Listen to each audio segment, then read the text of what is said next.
Welcome, everyone. We are back, episode 8 of what we are watching. Joey here, along with just simply the man, the new proprietor of the Bada Bing. Big Keegan, how are you? Hey, what's going on, buddy? Not much. I was actually listening to a podcast like a couple of weeks ago, and they said that I guess that club that stands in for the Bada Bing had actually been shut down uh, for nefarious activities going on in there. But then I realized like the podcast was like 3 or 4 years old. And so I didn't want to break that news. And people are like, where have you been? That place been closed forever. It's been closed for years, man. I got a staph infection behind that place. It doesn't have anything to do with Sopranos, but you got to do it for me. What was it, DJ Request? Oh yeah. Hey guys. A couple of you came in looking for Constance yesterday. Got a little bit of bad news. Constance is dead. Coming to the stage, Veronica. Oh, sure, man. DJ Request. I'll play anything. And it is like Dead puppies. Come on, man. Sister Sledge. All right. Father and Son by Catman Scruthers. Oh goodness. All right, but let's jump into it. We have reached season 3 of The Sopranos. Left off, Tony finally gets popped by the feds because Livia and her sister get caught at the airport with stolen tickets.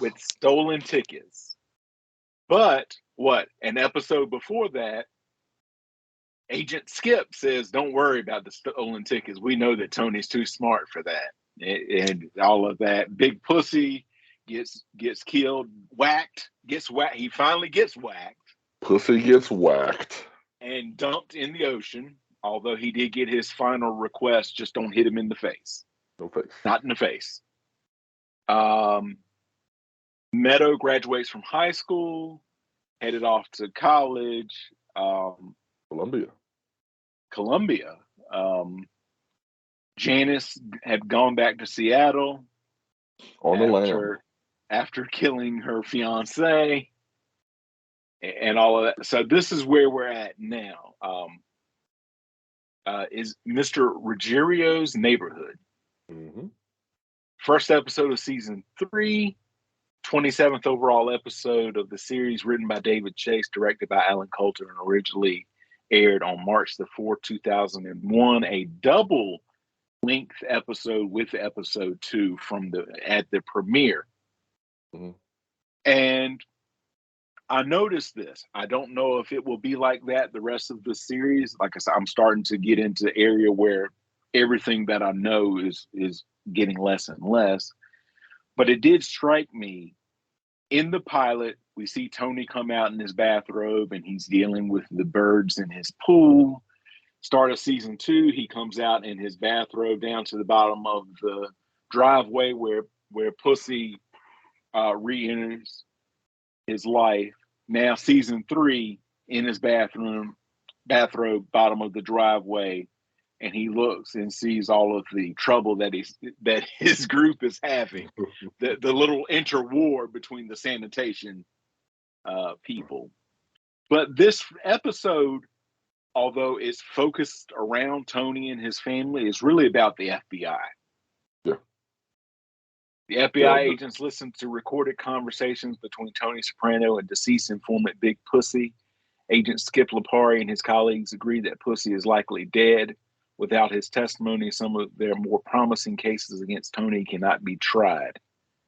As they discuss the possibility of wiretapping Tony's conversations, Lipari recalls that Tony takes his associates down to his basement to discuss private matters that cannot be discussed away from home. Using the noise of the 6,000 square foot home's 5 central air conditioning units to mask any conversation. If the FBI were to obtain a search warrant and plant a listening device in the basement near where Tony's conversations take place, They will be able to maintain a high level of surveillance on the household. Chief Frank Cubitoso goes to obtain the court order, but is warned by the judge not to linger there for too long. So, what are your thoughts so far? I actually like the way you intro it, because this episode is a lot more about the FBI's antics or efforts than it is what's going on with Tony, which is why we see, them going back and forth, and Agent Harris and everything trying to orchestrate the whole thing. And it's like Tony is aware that he's being watched, but he does not know to what extent. Because we see during this episode, he actually does peep Agent Harris, and Agent Harris says it over his walkie, "I've been made," but still yet Tony doesn't know to what extent he's actually being watched, and we get a real good idea towards the end of the episode, because they're sitting there listening to everything. But all the effort's gone in to getting this warrant, to actually, deciding what they're going to put the voice recorder in, and then like that whole thing. It's a lot.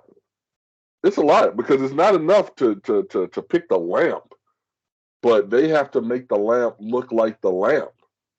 With regards to the scuff marks and paints and stuff like that. Like, it goes to show what lengths the FBI is willing to go to in order to snatch your ass up.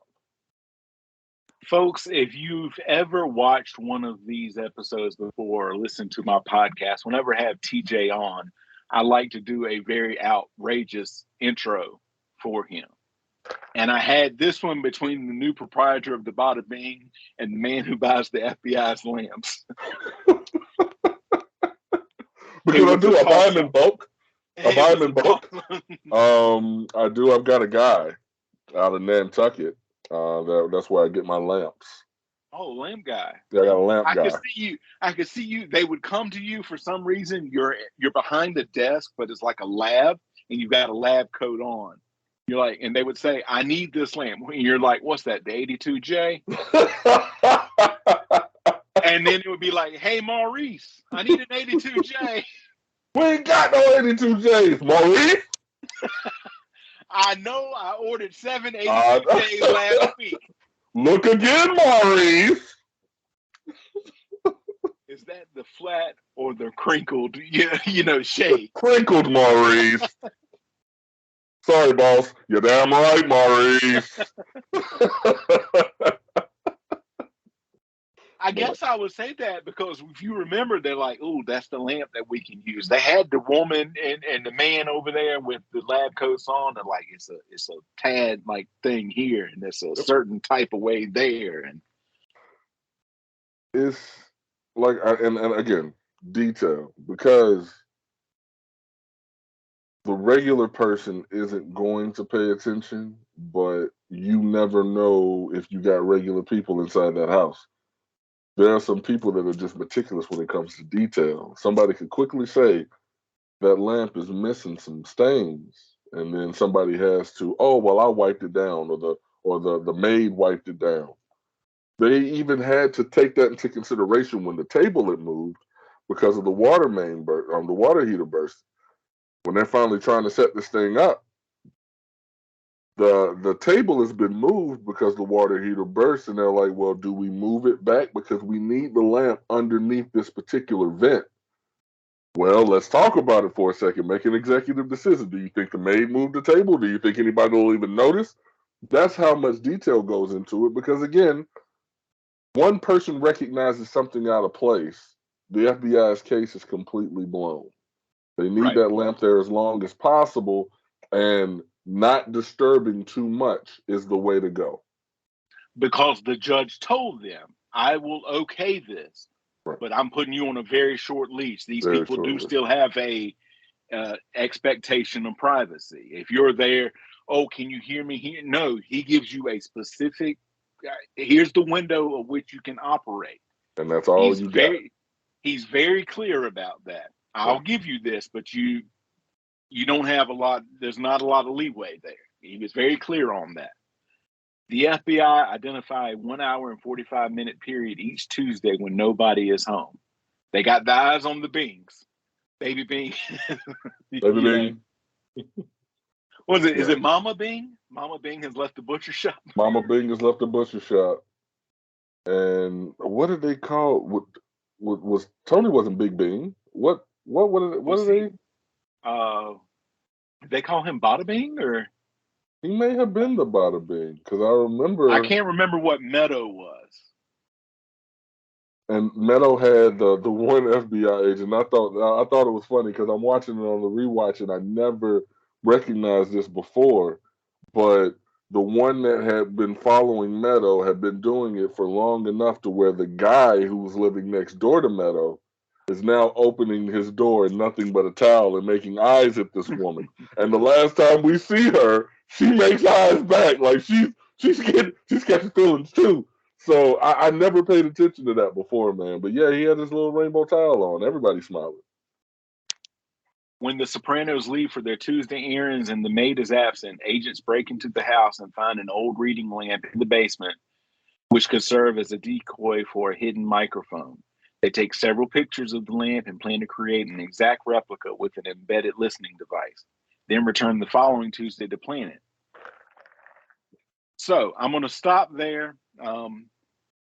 Go with me on a short journey here, Okay. TJ. Everybody, I do two podcasts. One is the Joey Harris Show. The other is a wrestling podcast, the Couple Joe Wrestling Show. Couple I'm going to tie this into my wrestling podcast. Hmm. This is so far one of my favorite scenes of the entire series. When they're doing all this, it's mixed in the theme from Peter Gunn and Every Breath You Take by the Police. They mix them together when they're doing this whole. Yeah. So in 1986, wrestling used to be most of the time on TV you'd have a named person versus some no name guy. Mm-hmm. The named person's going to get put over and all of that. In early 1986, a man named Ray Traylor, who probably went about 330, 340 at the time, gets up for a slingshot suplex by Tully Blanchard on the NWA Saturday Night program, WCW program. Tully Blanchard is about 220 at the time. And they're like, wow, this guy gets up there. So Dusty Rhodes is in charge. He's like, I can do something with this guy. Has him stay out for about 6 weeks, grow a beard. They put a suit on him. They put the glasses on him, and they make him Jim Cornette in the Midnight Express's bodyguard, Big Bubba Rogers. Gotcha. A year and a half later, he gets disillusioned when his pay is half of that for a big show. He makes a call, goes to the WWF, and becomes the big boss man. Makes a lot of money with Hulk Hogan, goes all that. Everybody knows what I'm talking about. Anyway, but when he's Big Bubba, his theme song that he comes out to is this theme from Peter Gunn, that no no no no no no no no no, and then they mix in I'll Be Watching You. Yeah. It's called if you go to YouTube, you can watch it. They call it Mr. Ruggiero's mix There you from go. The Sopranos. Yeah. So, but this is like we've got to get in, we've got to take these pictures, we've got to get out, and we've got to find all of this is just so well done. And again, it's focused more on the FBI agents than it is on the Sopranos family, although they are constantly in the background. However, the FBI's plans are temporarily foiled when the house's 120-gallon water heater explodes and the basement is flooded. Now, again, last episode, I believe we talked about Chekhov's gun. This is another instance of Chekhov's gun, because they're laughing that this thing has got about 6 months left in it. And, It's gonna pop. I can't believe and they just think it's so funny, except for that's when they're going to do it. The maid's still here. What's happening? And they're running and, oh, wait, no, she's headed back. Everything's going, get out, and all of that. Tony and Carmela are called home and gather old keepsakes before they are destroyed by the water. What I was you talk about this, and obviously, what I want to focus on a little bit more is the execution of it all. But you're 100% right with regards to everything that was going in. You got AJ being watched. You got Meadow, who was off at school, but they're still watching her just to see what she's got going on to make sure she's not going to surprise anybody and show up. The maid is accounted for because on Tuesdays for an hour and 45 minutes, she and her husband go to the park and study English together, or study for their series while for the citizenship for test the while they're having a citizenship. picnic. Yep. Right. So I mean, it's like you literally have everybody accounted for, and you're watching them. You're watching them, and it's getting towards that end whenever they're actually trying to execute it.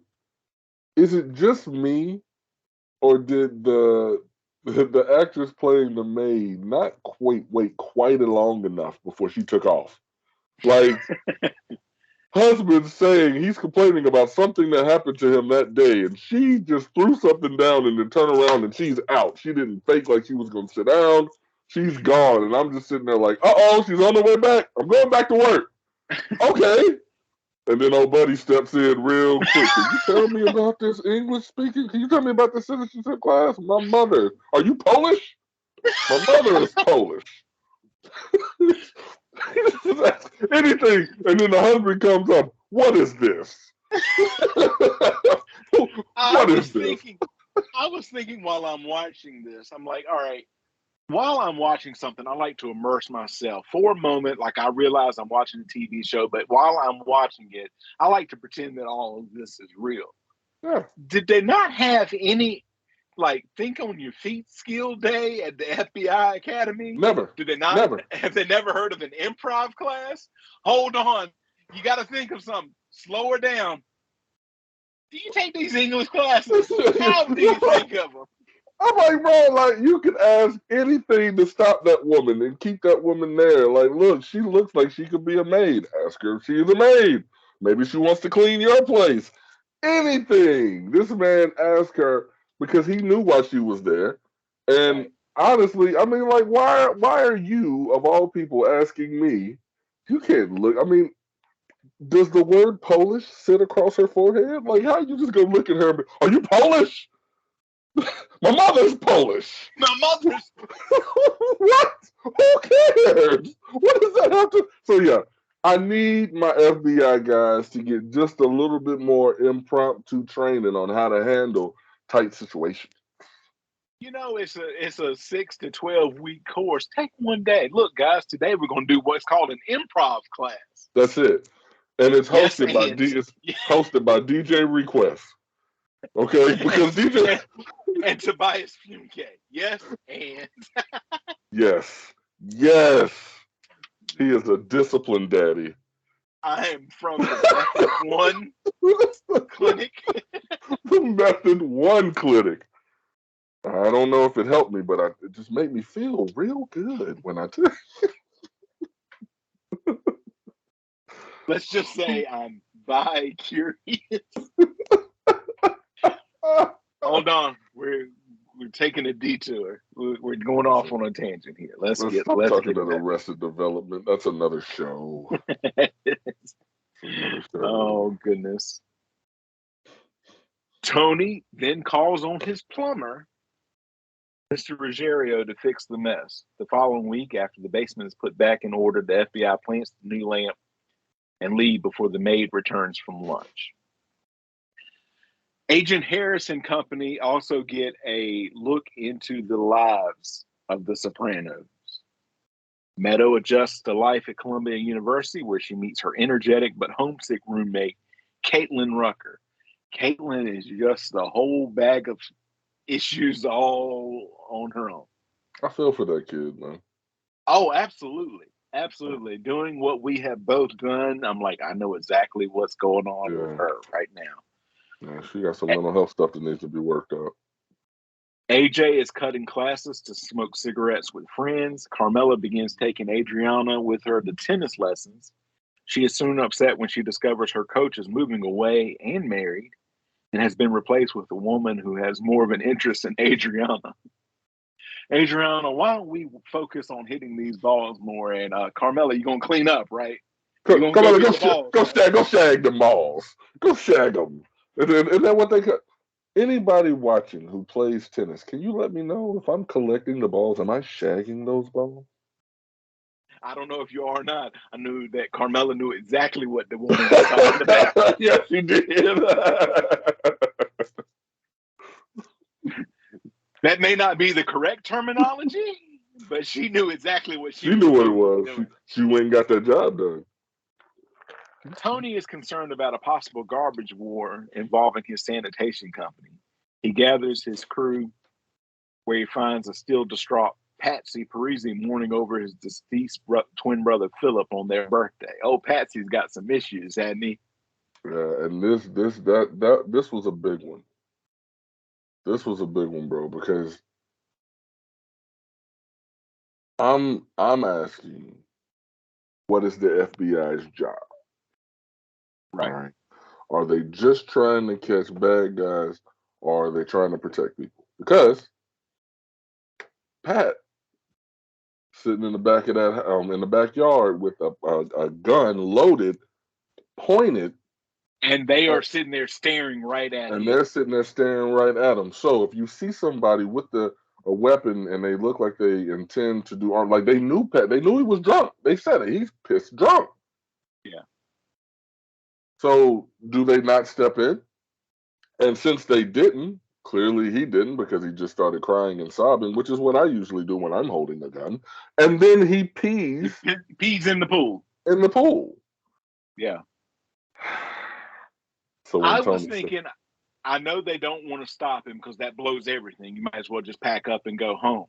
right. You can't go, whoo, whoo, make a noise. Good girl! Good girl!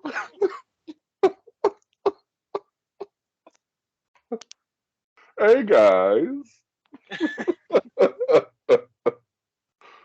She's dead. She's dead. Uh-oh. You talking about Tony Olivia? Let's feigns keep going. Tony feigns ignorance. What? Yeah, it was a shame what happened to him. Shame what happened to you, brother. Hey, but are we good? No. But are we Are good? we good? Yeah. I'm gonna need to hear you say it. It's not enough for you to nod your head. I'm gonna need to hear. Yeah, well, it's not one of those things where, Patsy suspects Tony had something to do with it. The following day, while the FBI watches, we just talked about it, a drunken Patsy aims a gun at Tony from his pool patio. However, he lowers the gun and urinates in the pool instead. None of it seen by Tony.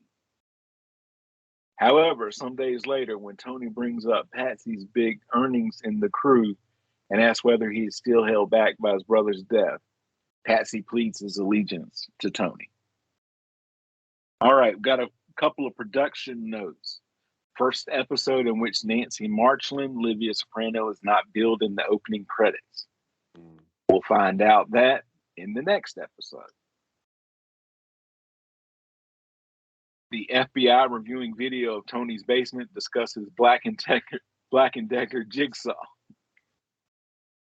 The song playing when the FBI enters the Sopranos home we talked about is Every Breath You Take / the theme from Peter Gunn by the Police and Henry Mancini. Peter Gunn was a TV detective appearing between 1958 and 1961 on U.S. television.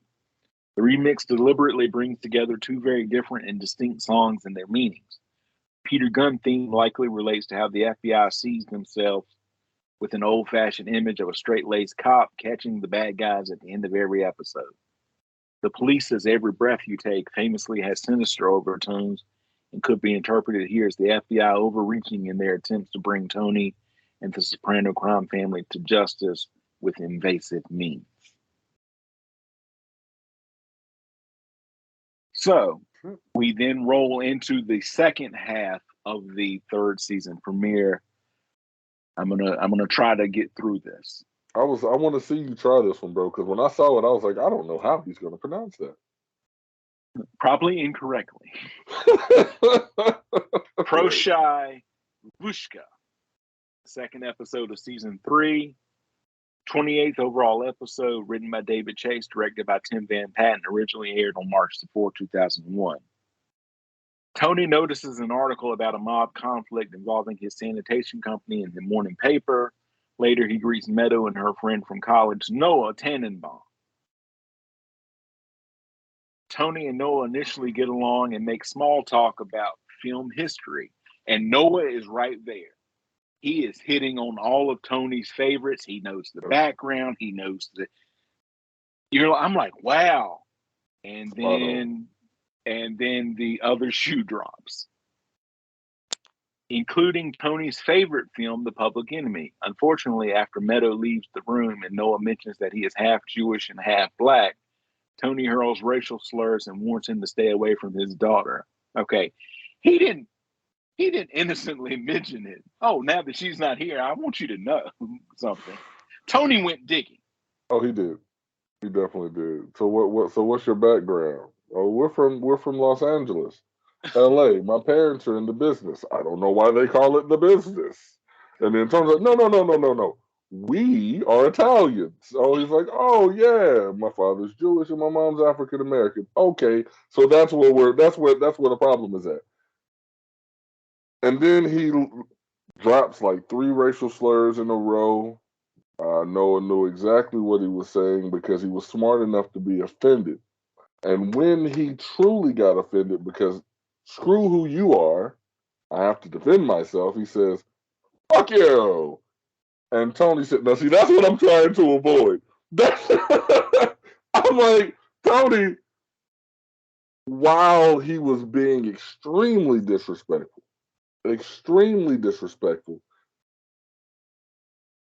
he could have fucked that kid up. And I apologize for cursing right there, but I mean, I'm just being honest, recognizing who we're talking about, recognizing what we've seen this man do, because we got 2 seasons worth of evidence now. This man said F you in his foyer, like, F you. Man, no, that's what I'm trying to avoid. You need to go, when she comes downstairs, you're going to say it was nice to meet me, and then you're going to take her back to school, and you'll never see her again. I'm not surprised, because he's made references earlier. They just weren't this blatant and directed at anybody in particular. Before, I think in the seasons 1 or 2, he was speaking in generality when talking about people of other races, but he was very direct in that one. And I just kudos to Noah for not trying to slap him, because I guess he would have definitely got put in the dirt then. But we see what happens when Noah, when Meadow finds out, because you knew he wasn't going to not say anything. Because look, they go to Hunter's. Now Hunter thinks he's a snob because he was pissed off about what Tony said. Right. And Meadow, yeah, man, it's a combustible situation, because we're realizing that Meadow doesn't really see. If she sees color, if she brought Noah there to piss Tony off, mission accomplished.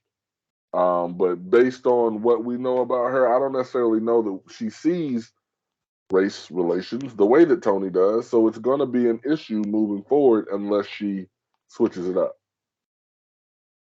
And she spends a couple of episodes trying to figure out what exactly happened. Noah does eventually tell her, we'll get there, but she knows something's up.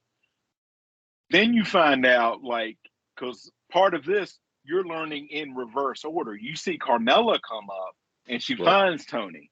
Laid out. Saying, Uncle Ben. Uncle Ben.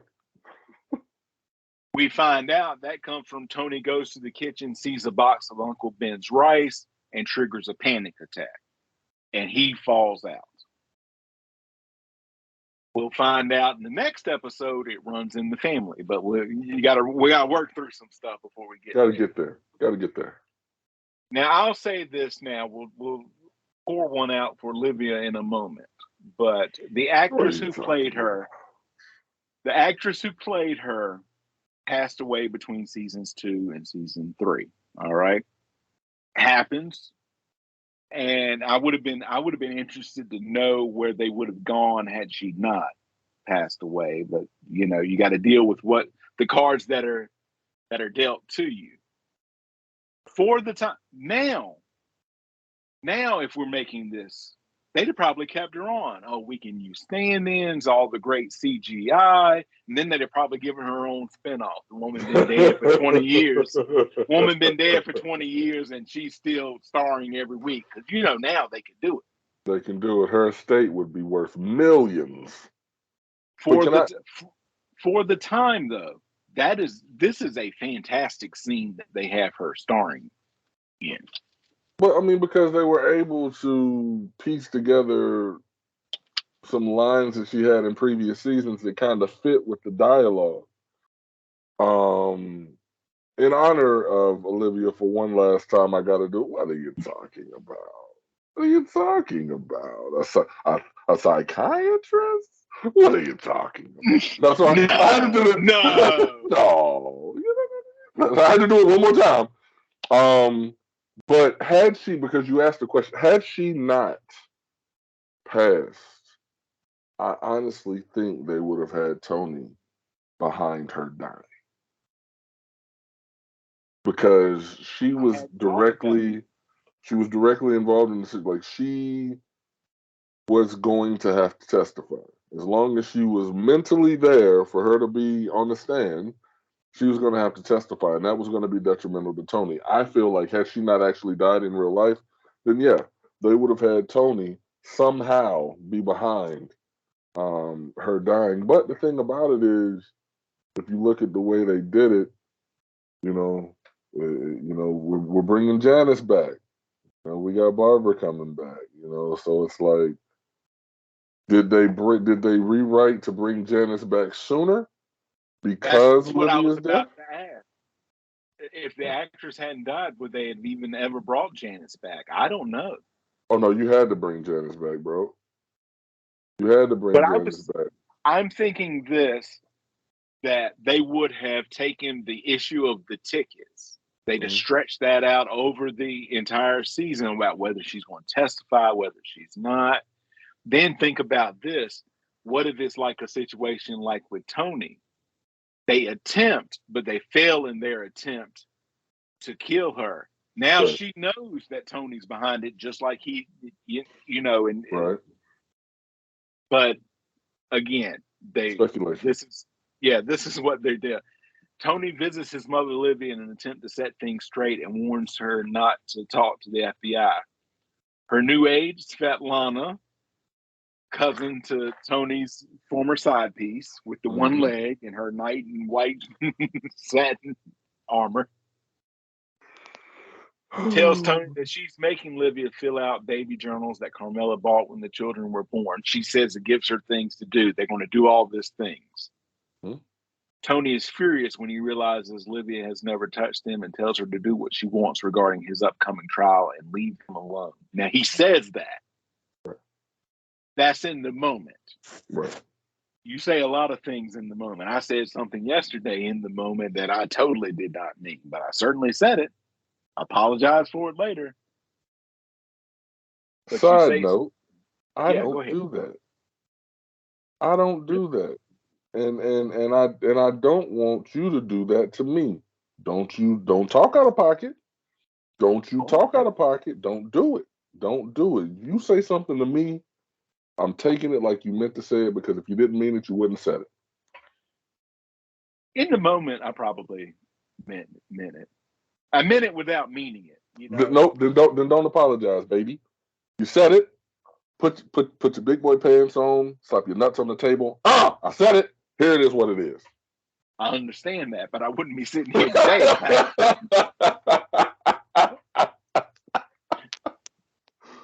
Sometimes you got to do what you got to do, right? That's it. Speaking of which, the secret millionaire has not shown up yet. We are ready for it. I know you're ready for it. Absolutely, I am. Look. I'm going to call my tax attorney. The FBI is going to be, and the IRS is going to be the first group that I would inform. Big time facts. Because I can do a lot with $500,000. Bro. I give you half. I can do a lot with $250,000. Let me tell you something. Yes. That's my response to that right there, man. You and me both with $250,000. That's life changing money, and that would be outstanding. So, whoever that philanthropist out there just looking for something to do, looking for something to invest in.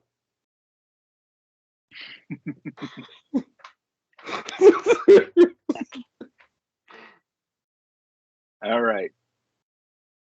Later that evening, Meadow confronts Tony about Noah's standoffish behavior.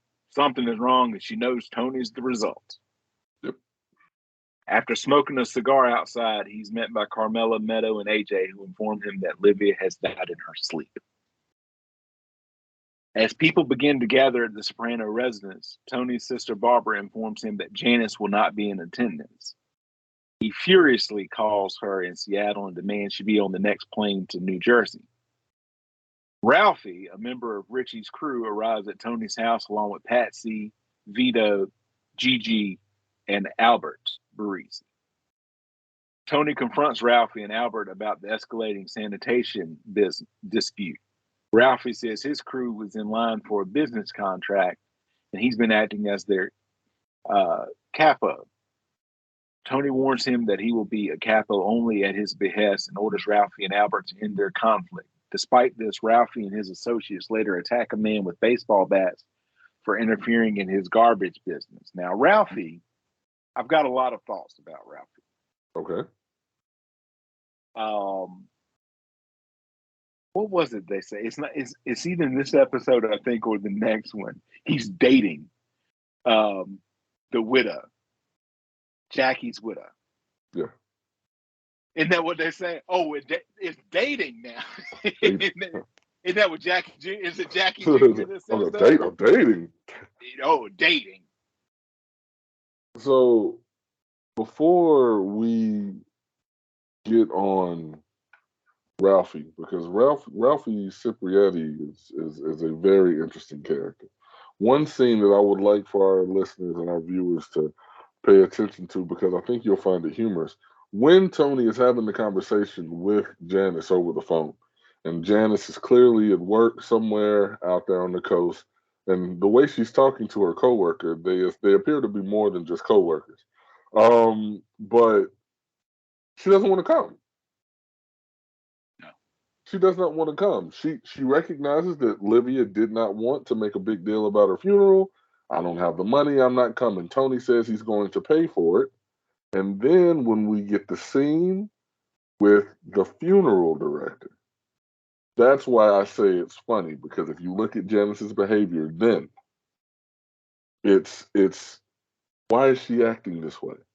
You know, and I mean it's not even like it's a throwaway scene, because the way that she is acting, wanting this attention. I called her this last couple episodes ago with you. I said she is Livia 2.0. You know, and this just goes to show more of that behavior. So wanted to point that out, man, because I want people paying attention to Janice, man. She's a piece of work. Absolutely. I thought that she and her person that she was with, I thought that was her fiance. That they worked in the same place, but they were at home. Oh, they were at home? I thought they were at work. They were at home? They both had on uniforms, but I thought that she had picked up. I thought it was a diner type situation that they were working at, and that they were just dressed alike. But you're probably right. Nonetheless, it's awesome that she was able to get somebody else to propose to her so quickly after killing the last guy. And this right. That's not a spoiler, because y'all have been paying attention to that, so y'all know he's dead. She shot him twice in the chest. And you know, she kind of brings that up. I thought we were staying away from that, Tony, when it's really like she just did not want to come home. Right.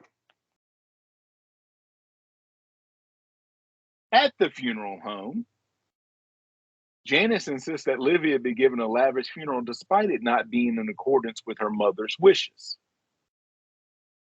But I've been a part of this, okay? Speaking of which, I talked about my neighbors growing up, how they were big fans of this thing. They were like my grandparents. They died 11 days apart.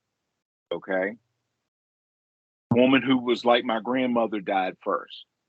Her wishes were, yes, have a service, but I don't want a church service and a graveside service. Just have it all at the graveside. Everybody gathers there. The um, casket's already in place. They do the thing, lower it, go have some potato salad. Okay. The man who was my grandfather wanted both. The only reason was he wanted me and his other grandsons to be his pallbearers. That was his wishes. He wanted us to carry his thing. It was his express wishes. He told me this several times. However, when we get to that point, it's been 11 days since his wife passed away. 2 weeks from the day that she passes away is his funeral. It's the same setup as hers, against his wishes. But they're like, look, they didn't want to go through all of that. So sometimes people go against your wishes, but this was totally not Livia's wishes. Not at all. And that wake that they have, we'll get to it. That is the most awkward thing Because that of I have Janice. seen. Because Yes. of Janice, like, dude, Tony made it perfectly clear whenever they were there, because she even said at the funeral home, yeah, we'll give everybody the opportunity to get fond memories. Part of the reason Livia didn't want to have a funeral is because she didn't think that enough people would come and say nice things about her. Right. Because she knew that she was a shit. So Janice wanting people to do this, that's putting people on the spot that don't want to say anything nice about her to begin with. So she's insistent. And Tony's like, look, keep that California BS out of here. And she says, okay, knowing that she was going to do it anyway. And it's, Tony, hey, all this isn't going to fall on you. I'm going to paint something to hang over the foyer of old Mexican Day of the Dead motif. Like, what does that have to do with the $15,000 bill that I'm getting ready to get for this funeral, man? It's just Janice, bro. Some Parvati is slipping through. Right, right. Like I don't know. I don't know if I just want to throw some gabagool at her or what, man. But I just something. Later on, she breaks into Livia's house, but scrambles when Tony unexpectedly arrives. She's looking for that money She's looking that for the money. Livia told her. I mean, she's tapping. She needs a stud finder. Is what she really needs. And the hilarious thing is the fact that there is no money. The last time Livia said something about the money, she had a smirk on her face, like I'm playing you right now. But Janice doesn't want to believe that. Janice like, nah, my mom was crazy in the end. She probably did have some money stashed away, but no, there was no money. I feel like Livia was playing with her. I'm gonna look for this money. I'm gonna sell this house, and just for a second, we're gonna find out how Janice is about to start a war with everybody. They briefly admire a picture of a young Livia to be used at the service. Janice laments that the only mementos she kept of her children belonged to Tony. Livia's wake is attended by Adriana, Christopher, Furio, Silvio, and Ray Curto, who is revealed to be wearing a wire for the FBI. They always have one of their arms in there. The next day after Livia's burial, Janice demands that Svetlana give back Livia's LP record collection, even though Livia gave the records to her before her death. Svetlana refuses. There's no way she's getting those records back. Definitely not. Definitely not. Janice corrals everyone into a room to conduct a remembrance against Tony's wishes. She plays Livia's favorite song, then calls on people in the room to speak their mind about Livia. Caving to Janice's pressure, Livia is eulogized by Hesh, her friend Fanny, and an intoxicated Christopher Maltasanto, who, if you gave me 100 rewatchings of it, step-by-step transcripts, and what the writer initially thought, I still couldn't tell you what he said. Facts. Facts. But he is so sure of what he is saying. Oh goodness. I mean, Meanwhile, Tony backs out of the room and goes outside, where he is confronted by an angry and drunk Artie Bucco, who remembers Livia telling him about Tony's torching of the Vesuvio. Artie goes inside and threatens to tell everyone about it, but a drunk Carmela interrupts him by saying that the eulogies are a crock of shit. Carmela steps up and just tells the truth. She says Livia was highly dysfunctional and did not want a funeral because she thought no one would come. Everyone else in the room seems to agree with Carmela. Afterwards, Tony sits in front of the television with a glass of liquor and watches a scene from The Public Enemy featuring the main character's mother joyfully preparing her home for her son's arrival from the hospital. Tony gets teary, although it was never specified over losing his mother, or possibly the mother on screen reminding him of how he felt a mom ought to be. I think that's it. But mirror this with the beginning of the episode and how he's having that conversation right before he goes totally off the deep end. He's having that conversation with Noah. Mm-hmm. And Noah, I think, like, I know exactly what you're talking about. They could have had a deep conversation about this, and Noah would have been able to hang. Noah knows all about that. His family's in the business. And he is a film historian, a film buff. Aficionado. Tony totally cuts that off, has the panic attack, and now they can only have minute rice at their house. Off-brand Sam's Club version, Bryce. No more Uncle Ben's. Which I guess, R.I.P. James Gandolfini. If Tony Soprano were still around, you would be rest assured there are no more Uncle Ben's. No, Uncle Ben's has officially been retired. So no more passing out for Tony. Hey, there you go. Well, he would have found some other way. Oh no, he definitely would have. And any blackface does it for Tony. And if they took all of that, what was it, the Stouffer's fisherman? He'd be like, that guy's wearing yellow. No, it's the Gordon's fisherman, not the Gordon. Gordon's fisherman. Yeah. I know Stouffer's pot pie. Or lasagna. Stouffer's did have those. Yeah, there you go. Now I'm just hungry. Tony's scene with Livia involved all CGI on her side with just a silent body double set in front of James Gandolfini. The CGI's effects cost nearly $250,000 for that scene alone. But I can see that. You're talking 21 years ago. That scene can drink now. Yeah. The title comes from the Russian toast offered by Svetlana. There's a scene at Livia's wake at the Soprano house where Pussy suddenly appears in a mirror.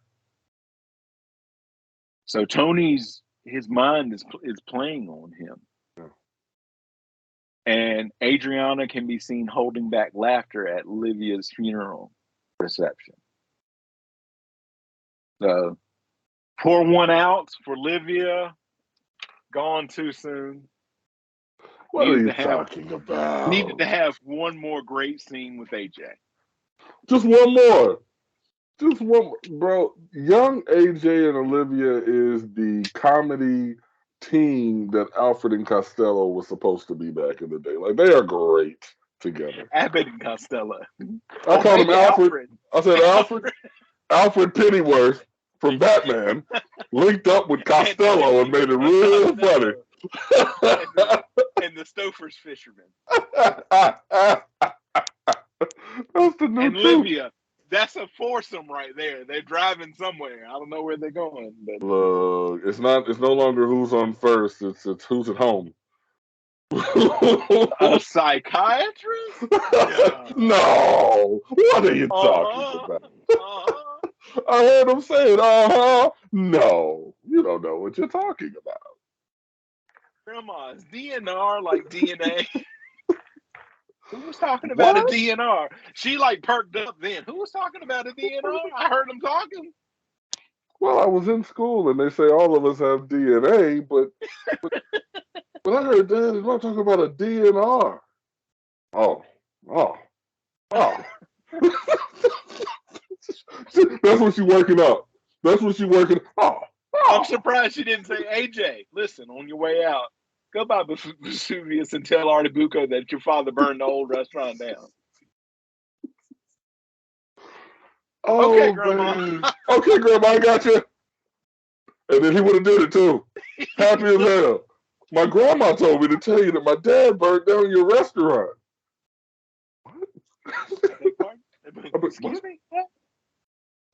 Don't let Charmaine hear that. Don't let Manny hear it. Manny still don't know. Artie is holding on to that one with everything, bro. And he's letting you eat him up. I mean, obviously you saw he's still thinking about it because they showed that entire scene that he had with Livia when he brought her that food. And he's moved on. He's got Vesuvio 2 or the new Vesuvio. You know, they're making money. It's not enough. I just thought of something else because you know after she said that, and dear, ask him how his mother is, because you know is she still on that crazy diet? That's the thing that get me weak, bro. She's like, Mrs. S, Like, I'm sorry, mom passed away. Yeah, 6 months ago. Oh, is she still on that crazy diet? Bitch. That's how Artie wanted to. Didn't you just hear what I? And then she's like, speaking of crazy diets, do you know my son burned your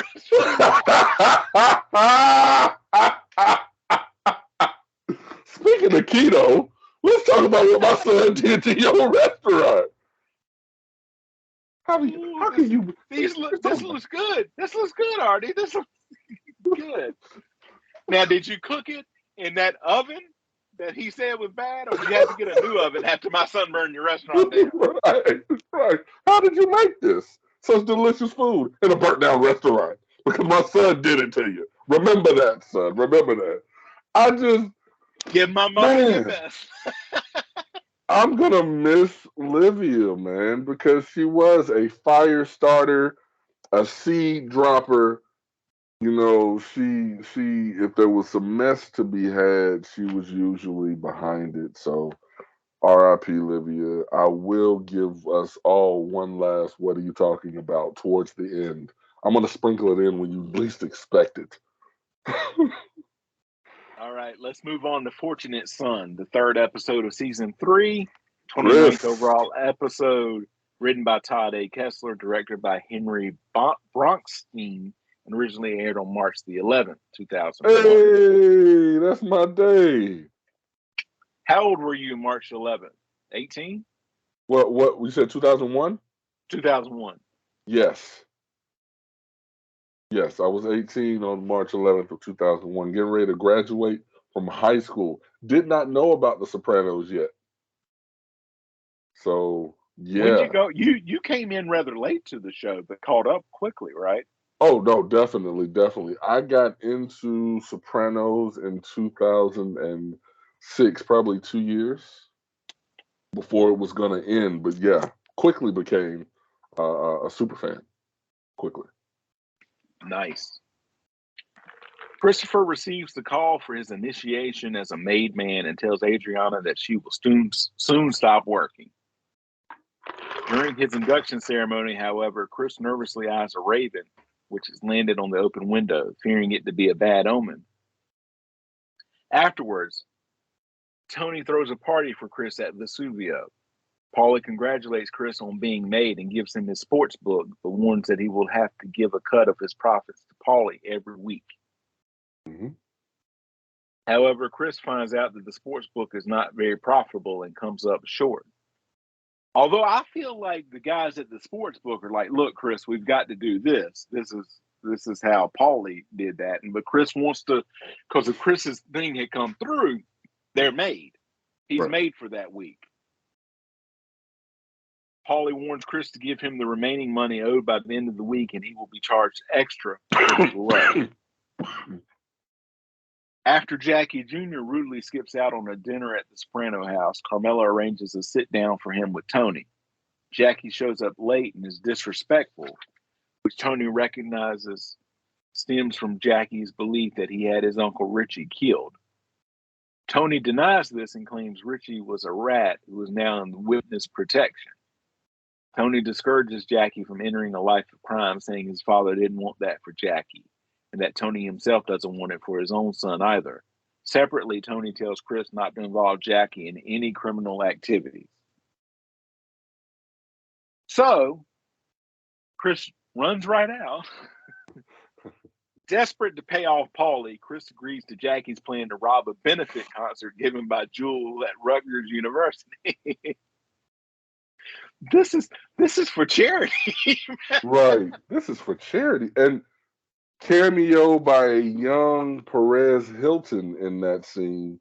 He's the one that they're sticking up. I didn't know who he was at the time. But yeah, like, it doesn't matter that it's a charity. We rob charities, son. You didn't know? It's Jersey, baby. We rob charities. And another where I'm not gonna focus too much on it, but another scene where the person that Christopher's talking to is confused, just like that guy with his dog. I wanted to say, the concert's upstairs. He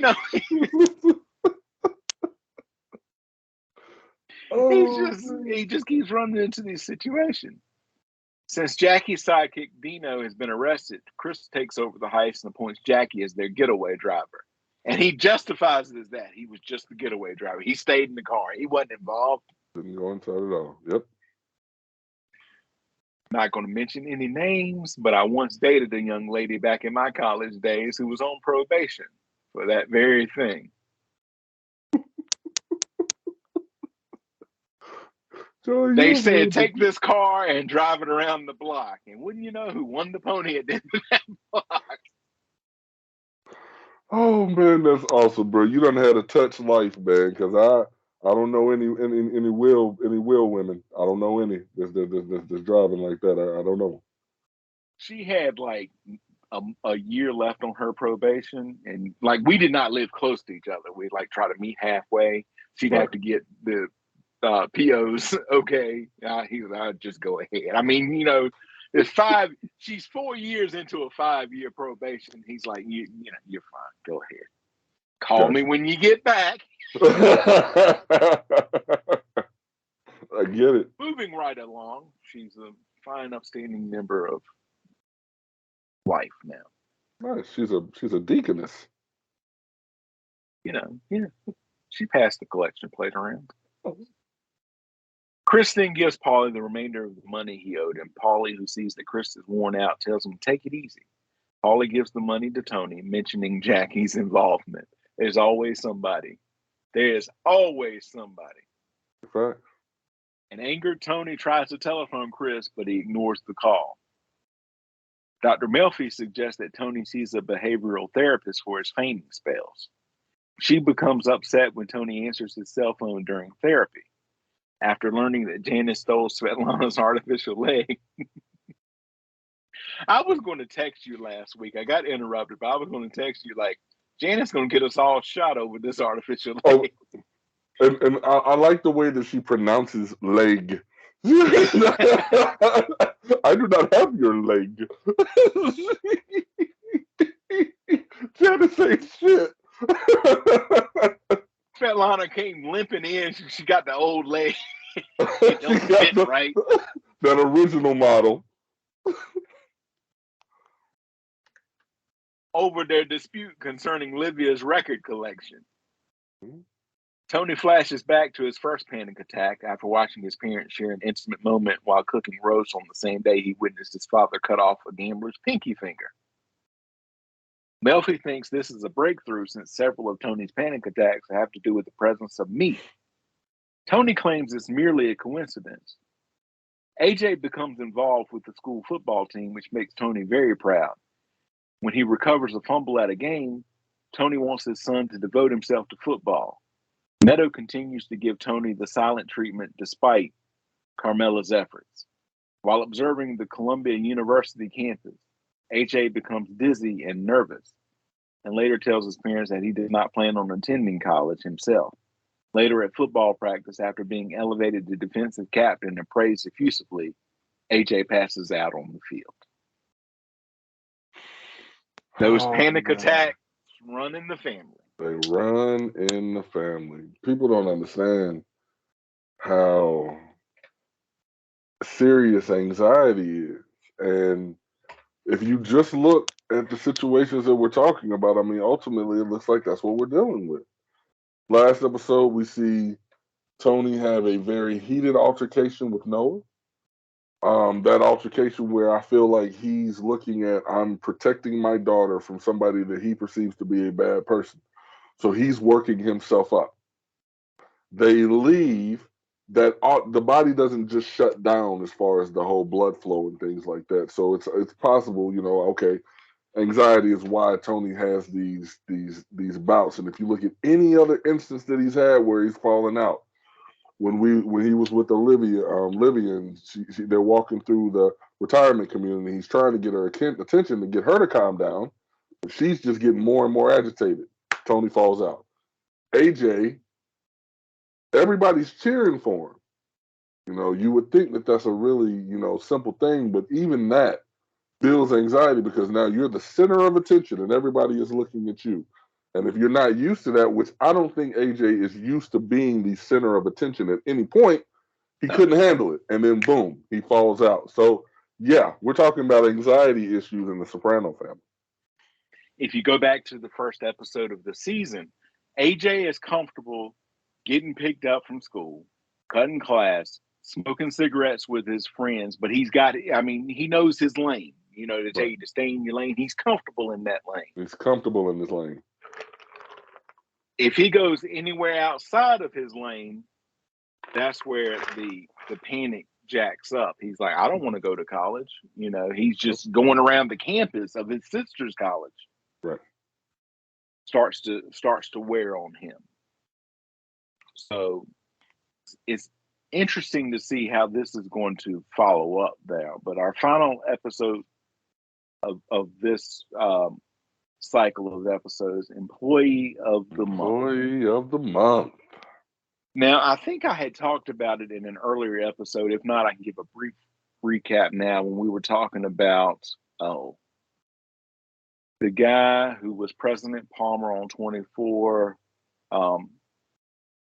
Was it Serrano from Major League? Yeah. Insurance guy. Yeah. He was on a show called The Unit. I didn't watch it, but when I was with my ex, we went to visit her grandparents one time, and her grandparents watched it. So I'm sitting there watching a few minutes, and he and his group have to extract this person away from this other person. He knows it will affect this other person. He says, look, I am making you uncomfortable right now, that this is going to be something you can't easily get out of. In return, here is my card. If you ever need anything, this is not your get out of jail free card. This is your get out of hell free card. Okay.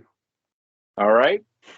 I thought about that when this episode came up in reference to Dr. Melfi. You talked about a couple of episodes ago, Noah. If Tony wanted to, he could have really messed Noah up. Bad. Now, if you're Dr. Melfi, it's a horrible thing that happens to her in this episode.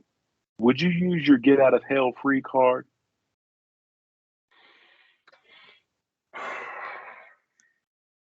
I would want to. Because what happened to her is absolutely horrible. And I don't have to have experienced that to know that what she experienced was horrible. First response, I got a pit bull in my corner. I can get that pit bull out at any point in time and handle business. But what comes from that? Because letting this dog off of his leash won't just stop right there. You go and you look back, Tony's involvement in Dr. Melfi's life people died because Dr. Melfi had to go on the lam because of, nothing Right. of her, for no fault of her own. Right.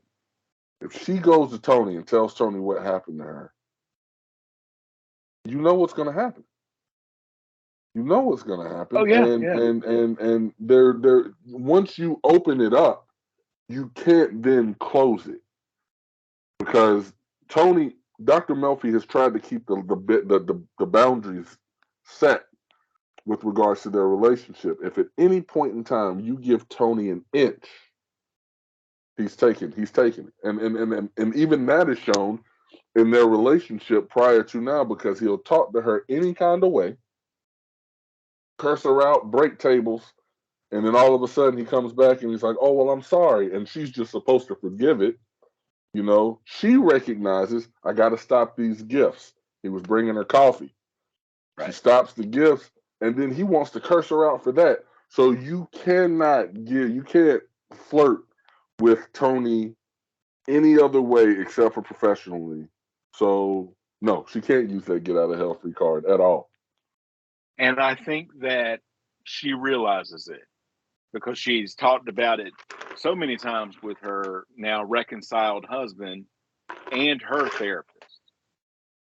They both were like, you need to kind of, in different ways, you need to kind of back off. And she had been kind of hinting at that with Tony about seeing a behavioral therapist. And Tony kind of bristles at that. Well, I mean, if I'm I'm trying to understand, what the whole point is. I feel like Tony continues to go to her because he uses her to justify his activity. He feels her out on how she responds to some of the things that he says and do. Because at the end of episode 2, before we even get into the fortunate son, whenever they're having the conversation, him and Melfi are having the conversation about his mother passing away, she's not responding the way that he wants her to. So he Right. says, "So we're done now, right? She's dead. We're done now." Now, if that's the case, if you're not just saying that to be attention seeking, then when Dr. Melfi suggests cognitive behavioral therapy, then you, Tony, shouldn't have a problem going to somebody else because you've already suggested that you be done with her from jump. But no, you're bucking it because I see him seeing Dr. Melfi is a valuable tool in his day to day for what he does because it's making him sharper as a boss because he's getting the opportunity to feel out things before he actually is forced to deal with it in real time. Talks about some of the issues he's having with his guys in a very vague, colorful way.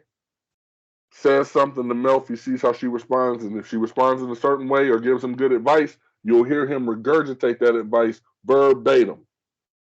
Right. Even if he doesn't understand what he's saying, Captain Anton Teebs or something like that. You know what I mean? Like, even if he doesn't understand, he'll still try and present it. So he doesn't want to be done with Dr. Melfi at all because she's making him a better boss. Right. You go back to season 1 about the girl who'd been having the affair with the coach. And it's just a gesture. She wasn't really, Yep, she was just doing a little gesture, a little just a gesture. little gesture. Yeah. All Yeah. he's that's just one example of him spitting exactly, and he did it a lot with his mother, Right. because a lot of the conversations in season 1 that he was having with Melfi were about his mom, and he would then just take those and pitch them at her. Working or not, it didn't matter. He was using them. So I feel like, okay, he wants more of that. I get it. It sucks for her, but what you gonna do? And he also is making breakthroughs. You realize now that he's walking that thin line, but it's no longer, oh, we stopped and we had coffee like he did in the pilot, where we see what coffee is. Now he's a little bit more open, but he's still like, she tells him like, look, these are the parameters, but he's like, Yep. How do we find out where the line is if we don't cross it every once in a while? Gotta But cross it every once in a while. See where the let's line's at. let's go into the episode more. The fourth episode of season 3, 30th overall episode of the series, written by Robin Green and Mitchell Burgess, directed by John Patterson, originally aired on March 18th, 2001. After Tony's breakthrough in a previous session, Dr. Melfi suggests that he is ready to be referred to a behavioral therapist. Tony takes offense, prompting her to change the subject by asking what is new with his life. Tony proceeds to tell her about problems with his children. Melfi suggests that he bring Carmela into the therapy session, but Tony is uncomfortable with the idea. Meanwhile, New York mobster Johnny Sack quietly moves to New Jersey with his wife, Jenny. Johnny Sack. Tony got to find out secondhand. Yep. And everybody has a lot of opinions about Jenny. Yeah. They are surprised to receive a visit from Tony, who is upset that Johnny had not informed him about the move and about Johnny's possible interference. Johnny explains that Jenny wants to be closer to her sisters and that they already have a condo in Point Pleasant. Furthermore, he assures Tony that he will not stick his beak in the New Jersey business. He invites Tony to a housewarming party along with some of his family mobsters. Meanwhile, as Melfi leaves her office, she is attacked and brutally raped in the parking garage. At the hospital, a detective tells her the rapist, Jesus Rossi, has been apprehended. Melfi's son Jason wants revenge on the rapist, but her amicable ex-husband Richard wants the police to handle it. The following day, Richard is informed that Rossi was released on a technicality due to a breakdown in the chain of custody. I felt physically sick watching this scene. I was making dinner and just felt the anger that the husband was like, what is that? He's on the phone. What does this all mean? What does this mean? Melfi's not understanding and all of this. It's very powerful. Upon learning this, Melfi becomes very upset and afraid. Later, while buying a sandwich at a sub shop, she notices a plaque indicating that Rossi is the establishment's employee of the month. She drops her soda and runs out of the building. I totally agree with what you said about her using that card. I thought that there was a moment after they had to let him go because of the chain of custody thing, and then she sees that this bastard is employee of the month. I thought she was just straight up, I need your help. But I think she also realizes that's the point of no return. You can't go back. Can't go back from that. Because once you ask for a favor, then a favor can be asked upon you. Tony is not a gray area type of person. He is a habitual line stepper. So if you, like Melfi, has tried to set boundaries and Tony still pushes the envelope, if you get in the mud with him, it's a wrap. Right. It's a wrap. There is no going back. So yeah, she can't. She may want to. Hell, I wanted to for. I'm like, look, you got this dangerous dude at your. Get Jesus off the streets. Right. And that sounds horrible. Because never in a million years will I say get Jesus off the streets. We need more Jesus on the streets. More Jesus, less Jesus.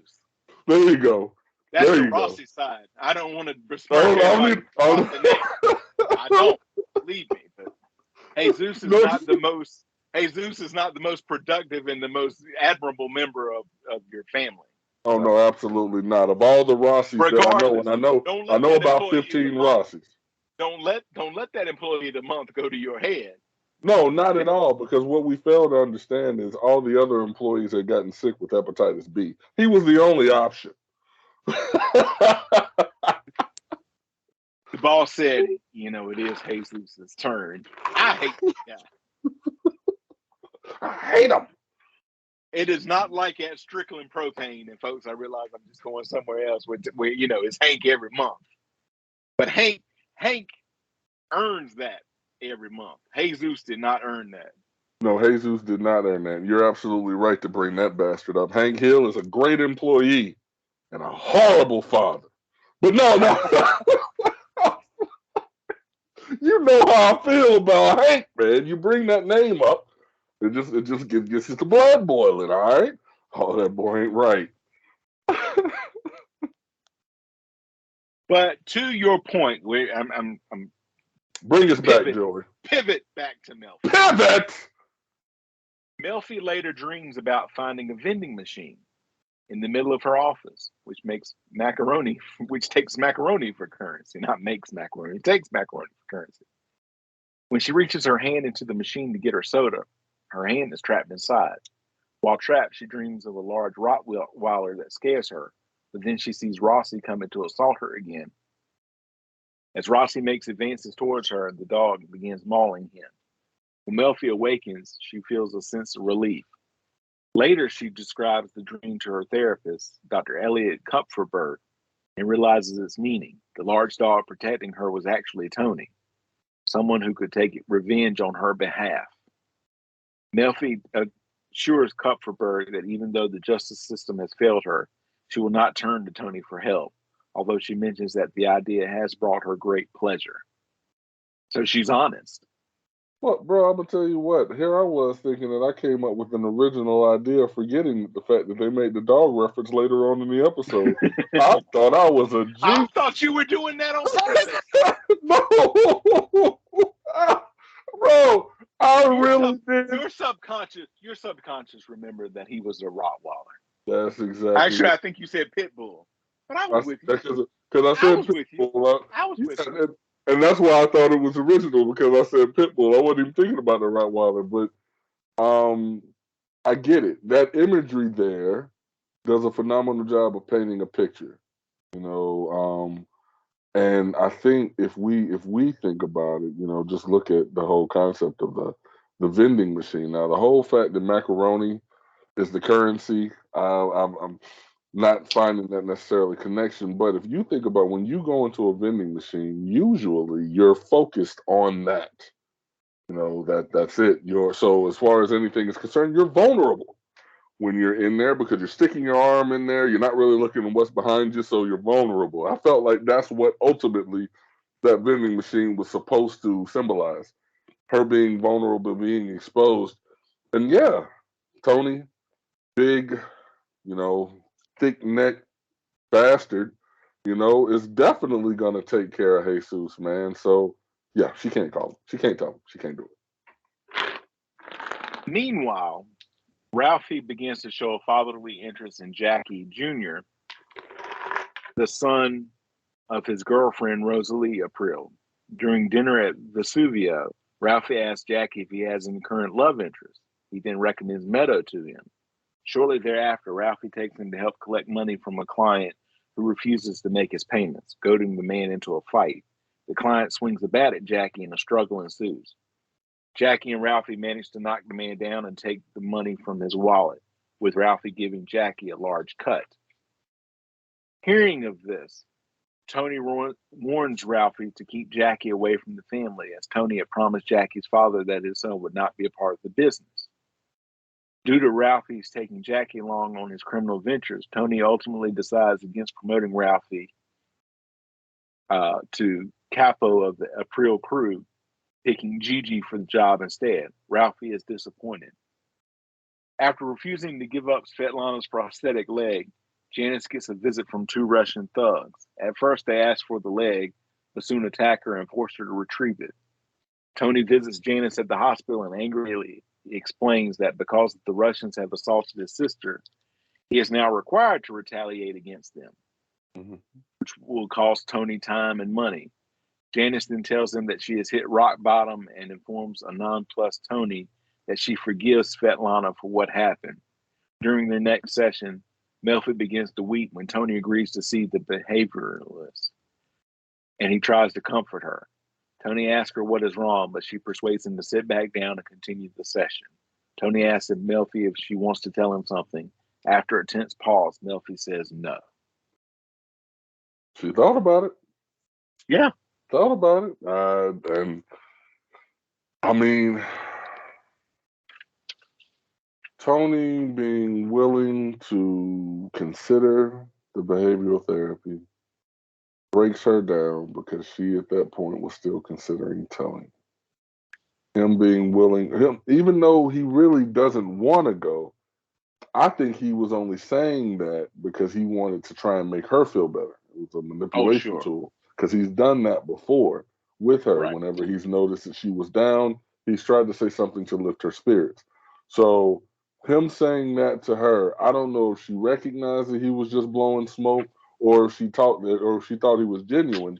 But either way, I think she felt in that moment, and this is just me speculating here, selfish. You know, Right. if this man is going to try and be a better person, I cannot add to him being in the shit by having him handle my light work for me. And I say light work, but obviously you know what I'm talking about, handling Jesus.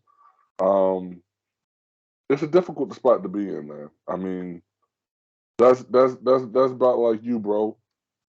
I met you, some stuff goes down with your vehicle. I said, let's go handle it. Now I meant it, my guy. You Yeah. know. Yeah. And I was prepared for whatever ramifications came from that. Now, if something were to happen to me as a result of me having your back, you would feel some kind of way about that because you're like, this man went out of his way to help me and he got in some type of situation. And I feel like that's where Melfi is at.